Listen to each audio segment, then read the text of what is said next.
In 2024, the Minnesota Vikings were able to ride the Sam Darnold hype train all the way to a 14-3 record, even though they lost in the first round wild card game against the LA Rams on the road.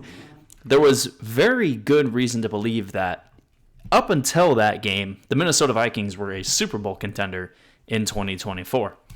In free agency this year, the Minnesota Vikings are losing a decent amount of their core players that helped them get to that 14-3 record last year. Sam Darnold obviously is the big name from that quarterback position. Cam Bynum in the back end of the secondary. Tackle Cam Robinson, who actually came over as a trade asset acquisition after Christian Darrisaw went down with a torn ACL. Pat Jones was coming into his own as a solid pass rusher with that group of guys that they had. Garrett Bradbury is a decent center. Trent Sherfield has been a good wide receiver for this team. Overall, a decent amount of guys are leaving this franchise and are leaving behind some pretty big shoes to fill. And this isn't a free agency move, really, but there is now a obvious shift from having Sam Darnold as the quarterback to JJ McCarthy. And I don't know if it's the best move. I don't know. I have a hard time believing that a guy who made it through half of a preseason game or half of a preseason before having to get shut down for the entire regular season is somebody that can be fully relied upon for 5 to 10 years. I have a hard time with that. Maybe that's just me, but that's how I feel about the situation.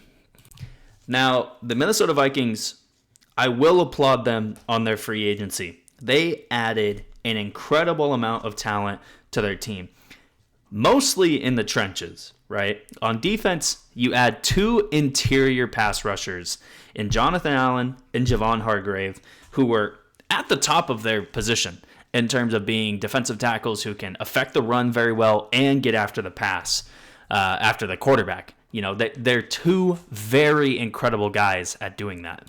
And then on offense, you're looking at Will Fries and Ryan Kelly coming over from the Indianapolis Colts. Probably 2 of the better players at their positions as well.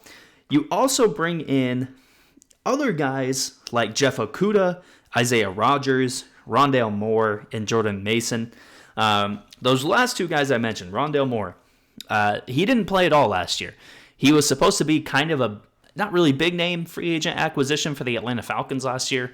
But, you know, it was a big deal that he was going to Atlanta with what they already had in place. He was supposed to be a 3rd, 4th option in that offense, and he got injured, never played. I think if he can stay healthy for a year, him in this offense with Jordan Addison, with Justin Jefferson, now with Aaron Jones and Jordan Mason, this is an offense that it makes it easier to put somebody like JJ McCarthy in at that quarterback position, because he has to be, I mean, your quarterback, you want him to be the best player on the field for you. But, you know, if he is the 5th or 6th best player on the field because those other 4 or 5 guys are just playing out of their minds, that's a pretty perfect situation to be in.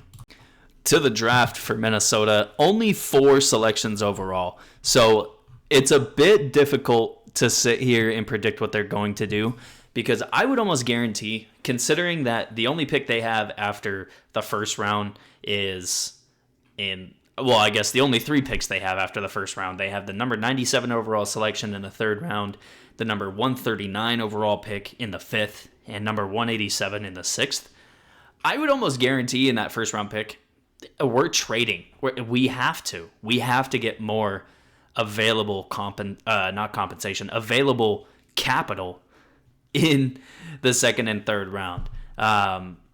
And if they can't do it and they have to take a selection, I mean, really, I would look at maybe some extra defensive line help, depending on who is available.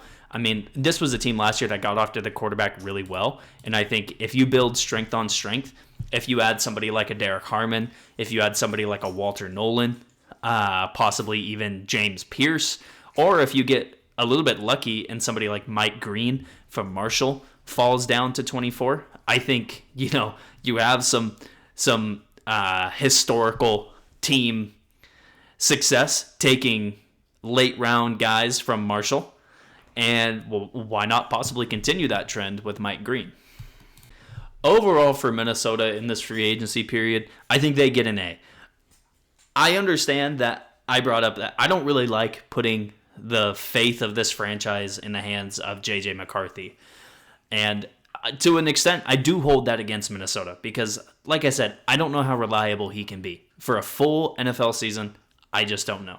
It took him half a preseason to be out for the entire year. And maybe that was just a bit of a cautionary tale, I guess, from Minnesota. But I still don't like the optics of it. But like I said, they have put a full team around JJ McCarthy to the point where he can be the 10th, 11th, 12th best player on this team. And they could still be around that 14-win season that they had last year. So I think a grade of an A. It does take into account what I am saying about JJ McCarthy, but it still does highlight that this was an incredible free agency period for Minnesota, and they should be rewarded for that.